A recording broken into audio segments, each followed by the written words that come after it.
Hi friends, তোমরা সবাই কেমন আছো? আশা করি তোমরা সবাই অনেক ভালো আছো। আমার চ্যানেলে আরও একবার ওয়েলকাম জানিয়ে শুরু করছি আজকের ভিডিওটা। তো চলো, আজকে যাব একটা জায়গায় বের করতে। তো আমার দিদি বাড়িতে যাব। তো চলো, বাড়িতে সমস্ত কাজ ছেড়ে, আজকে আবার বৃহস্পতিবার ছিল, সমস্ত কাজ ছেড়ে স্নান করে পুজো দিয়ে রান্না বান্না করে তারপরে এসেছি আমি স্টেশনে। দিয়ে দেখো টিকিট ফিকিট কেটে নিয়ে এসে বসলাম। তো এখন বসে আছি ট্রেনের জন্য। তো ট্রেন আসলে উঠে পড়বো। তো চলো, ফাইনালি আমাদের ট্রেন চলে এসছে। দিয়ে ট্রেনে উঠলাম, উঠে আমাদের যে যার জায়গা নিয়ে বসে পড়েছি। তো তারপর দেখো বসে পড়েছি, বাচ্চারা ছিল ওদিকে, আমরা ছিলাম এদিকে। ট্রেনটা মানে অনেকটাই ফাঁকা ছিল, একদম বেশি লোক ছিলই না। আর দেখো জানলা দিয়ে একটুখানি ভিউটা দেখো, বাইরের এত সুন্দর লাগছে কি বলবো, মানে চারিদিকে পুরো সবুজ আর সবুজ।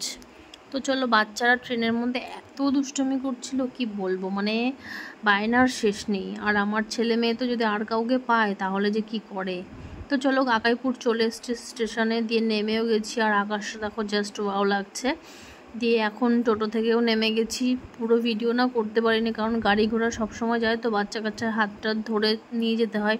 দিয়ে দেখো টোটো থেকে নেমে চলে এসেছি দিদি বাড়িতে। আর একটা পুচকু আছে, দেখো পুচকুটাকে কি কিউট লাগে না।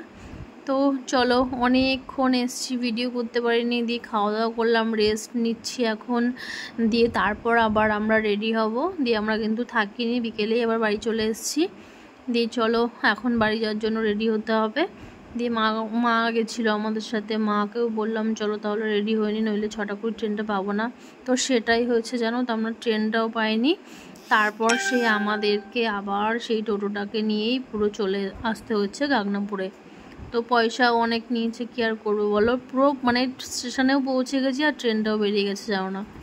তো তারপর এই যে সবাই মিলে দিদিদেরকেও আমাদের বাড়িতে নিয়ে এসেছিলাম রাতে। দিয়ে তারপর আমরা বাড়ি চলে এসেছি। তো ভিডিওটা কেমন লাগলো প্লিজ একটু কমেন্ট করে জানিও। দেখা হচ্ছে নেক্সট ভিডিওতে। টাটা।